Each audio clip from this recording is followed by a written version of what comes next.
Detik-detik jembatan gantung terputus saat dilintasi 15 orang terekam kamera telepon genggam salah satu korban. Usai tali jembatan putus, seluruh korban kemudian terjatuh ke sungai beraliran cukup deras. Para korban merupakan peziarah dari desa Lewi Ipu, kecamatan Banjarsari, Lebak, Banten. Putusnya tali jembatan diduga karena sudah rapuh sehingga tidak kuat menahan beban 15 orang sekaligus. Beruntung tidak ada korban jiwa dalam peristiwa ini. Namun seluruh korban mengalami luka dan trauma. Warga berharap jembatan yang sebelumnya telah lama rusak tersebut segera diperbaiki pemerintah setempat. Dari Lebak, Banten, Iskandar Nasution, iNews melaporkan. Pemirsa, memasuki hari ketiga libur lebaran, arus lalu lintas di kawasan wisata Puncak semakin padat. Dan untuk mengurai kemacetan, polisi memberlakukan rekayasa lalu lintas berupa ganjil genap dan sistem satu arah dari Jakarta menuju Puncak.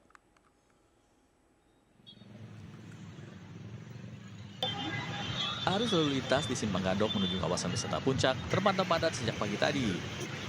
Antrean mengular sejak pintu keluar tol Ciawi sejauh 1 km. Selain untuk berlibur di sejumlah destinasi wisata yang ada di Puncak, sebagian warga juga ingin berlebaran ke sanak keluarga yang berada di kawasan Cianjur, Bandung, dan sekitarnya. Untuk mengurai kepadatan kendaraan, polisi memberlakukan rekayasa arus lalu lintas, berupa ganjil genap dan sistem satu arah dari Jakarta menuju Puncak. Pagi ini arus lalu lintas dibuka satu arah dari Jakarta menuju Puncak. Sekitar pukul 1 siang, lalu lintas satu arah dari Puncak menuju Jakarta. Dari Bogor, Jawa Barat, Wildan Hidayat, iNews melaporkan. Kita kembali, pemirsa, sejumlah objek wisata di Pulau Dewata mengalami lonjakan pengunjung termasuk destinasi wisata Tanah Lot di Desa Braban, Tabanan, dan jumlah pengunjung wisata pemandangan eksotis pura di atas batu karang besar ini melonjak hingga 3 kali lipat.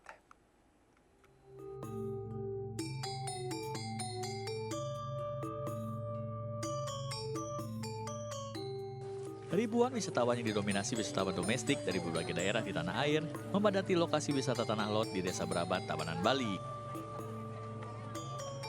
Jika pada hari-hari biasa jumlah wisatawan di kisaran 4.000-an orang, saat libur lebaran jumlahnya melonjak 2 kali lipat hingga 7.000 wisatawan.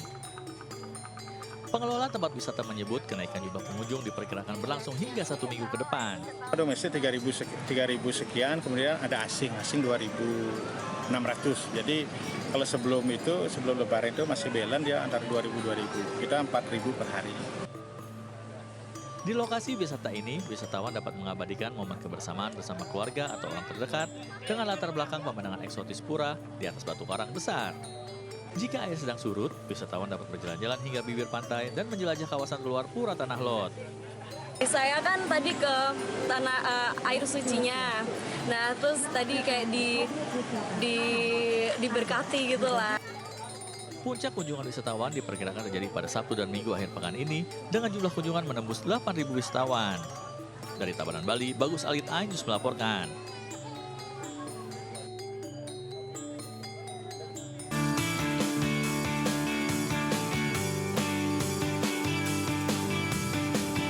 Sementara itu, ribuan wisatawan juga memadati objek wisata Pantai Pangandaran, Jawa Barat. Kepadatan nampak mulai dari pintu masuk utama Pantai Pangandaran. Hal ini terjadi karena penjualan tiket masih dilakukan secara manual. Kami berupaya untuk mengalihkan kendaraan-kendaraan yang akan masuk ke objek wisata, yaitu melalui pintu 1 dan pintu 2.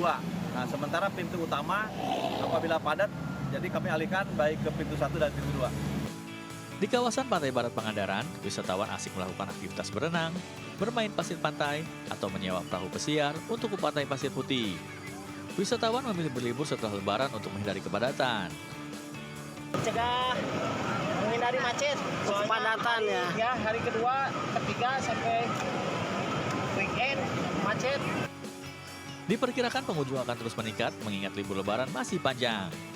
Dari Pangandaran, Jawa Barat, Irfan Rabdiasah, iNews melaporkan. Ya, pemirsa, kondisi volume kendaraan arus mudik maupun balik lebaran di gerbang tol Cikampek Utama terpantau ramai lancar dan kami sudah terhubung dengan rekan Aulina Iyasha. Aulina, apakah sudah ada kenaikan volume kendaraan yang mengarah ke Jakarta kira-kira?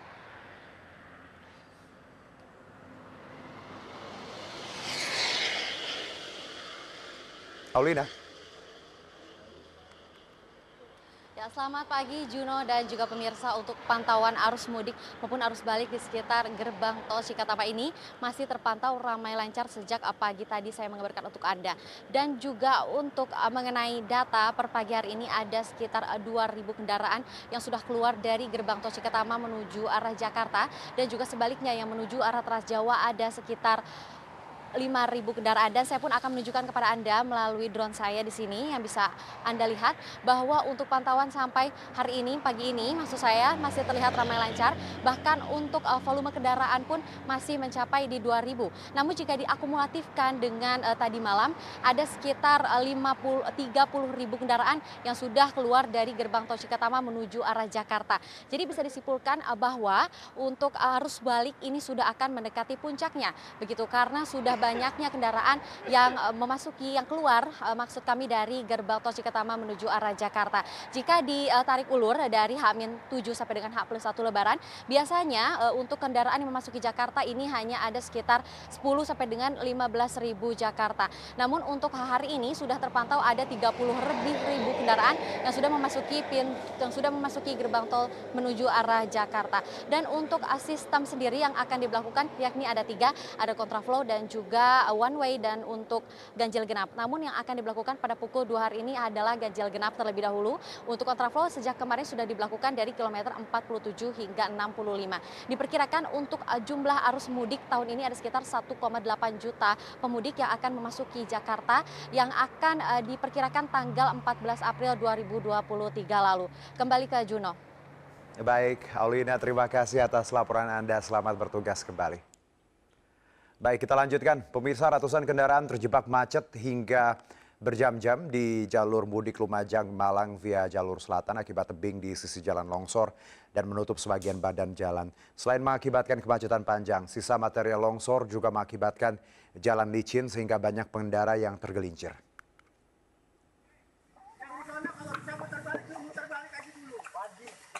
Kamera amatir warga merekam detik-detik longsor tebing setinggi 10 meter di jalur selatan perbukitan Piket 0, Desa Sumberwulu, Kecamatan Candipuro, Lumajang, Jawa Timur.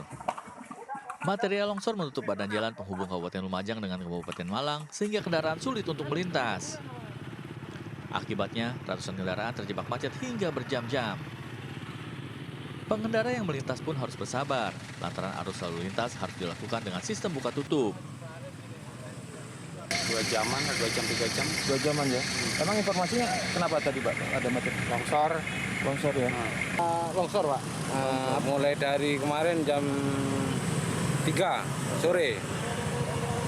Baru bisa tapi agak tersendat. Ada tersendat. Terdapat 3 titik longsor setelah wilayah ini diguyur hujan deras.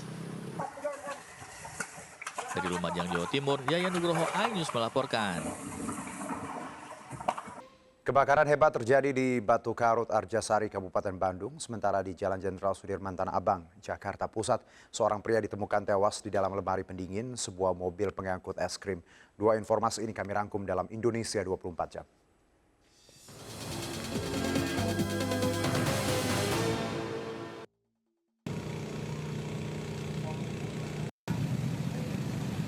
Gudang limbah beracun berbahaya B3 milik gudang pabrik sepatu di Desa Batu Karut, Kecamatan Arjasari, Kabupaten Bandung, Jawa Barat, ludes terbakar.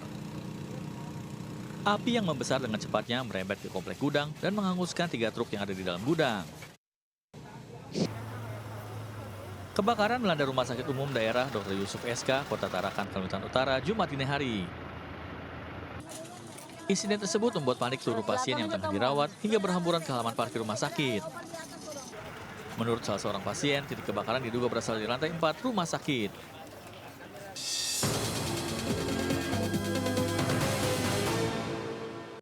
Seorang anggota Polri dilaporkan ke Polsek Pulau Gadung atas dugaan melakukan pembegalan, penganiayaan, serta penembakan dengan menggunakan senjata laras panjang di kawasan Pulau Mas, Jakarta Timur. Perampasan motor di Pulau Mas. Begal-begal diakui polisi. Lantaran tak mampu melawan, korban perampasan motor di Pulau Mas, Jakarta Timur ini hanya bisa berteriak minta tolong sambil merekam pelaku menggunakan ponsel. Ia takut lantaran salah satu pelaku mengaku sebagai anggota polisi dan sempat melepaskan tembakan dengan menggunakan laras panjang sebanyak 3 kali. Menurut korban, insiden bermula saat ia sedang mengendarai sepeda motor, tiba-tiba diperhatikan para pelaku dan langsung dianiaya, serta sepeda motor dirampas. Seorang pencuri di Ponorogo, Jawa Timur, babak belur dihakimi warga usai tertangkap tangan tengah mencuri rokok berbagai merek senilai 11 juta di sebuah supermarket. Untuk menghindari CCTV, pelaku sengaja menggunakan tas plastik berwarna merah sebagai topeng. Selain itu, pelaku juga sempat menyamar sebagai hantu pocong untuk menakuti warga. Tertangkap tangan seorang pria pelaku bongkar rumah kosong yang ditinggal mudik penghuninya menjadi bulan-bulanan warga Helvetia, Kota Medan, Sumatera Utara. Pelaku yang panik dikejar warga bahkan sempat kabur ke atas atap rumah. Kembali bersama kami, pemirsa, jika Anda ingin merasakan destinasi wisata yang tidak membosankan di libur Lebaran tahun ini, Anda bisa datang ke wisata kekinian di kawasan Bawen, Semarang. Di sini Anda bisa merasakan pengalaman seru dan unik serta berpadu dengan suasana pedesaan yang asri. Dan berikut liputan rekan Gisela Nurrahmah.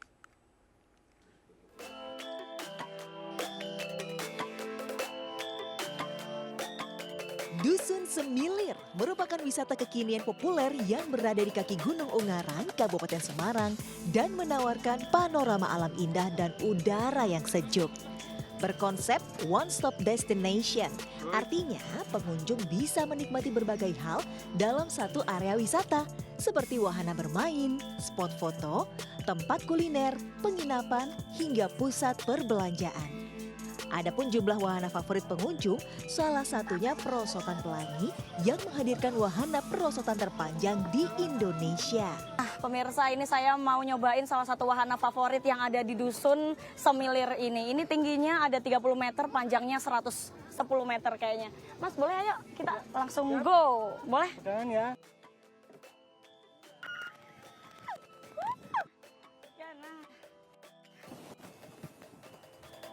Selain itu, wahana Banyu Biru, Omah Suwung, dan go-kart juga sering menjadi wahana favorit pengunjung. Perosotan baru ini, kedua, sinema. Kayaknya rumah hantu. Rumah hantu mau apa yang namanya perahu itu. Yang lainnya belum tahu ini, baru kali ini. Seru, sejuk, adem. Sumpah sejuk banget, adem, iya. Yang paling favorit kita ada salju, karena salju di mana salah satu wahana yang ada di Kabupaten Semarang, Jawa Tengah, itu kita yang punya. Sinema 7 dimensi menghadirkan sensasi roller coaster dan ketegangan yang sangat terasa bagi para pengunjung. Harga tiket masuk mulai dari Rp40.000 sampai Rp60.000 tergantung jenis tiket dan fasilitas yang didapat. Kemudian terdapat harga tambahan untuk tiket terusan pada setiap wahana yang ada. Ya, seru. Kita kayak bisa masuk ke videonya, guncangannya kerasa banget. Nah, tadi Kak, saya juga udah main ke berbagai wahana.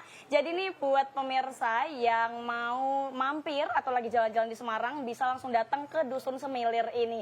Dari Kabupaten Semarang, di Jawa Tengah, Gisela Nurrahmah, Surya Santoso. Sampai jumpa. Sampai jumpa.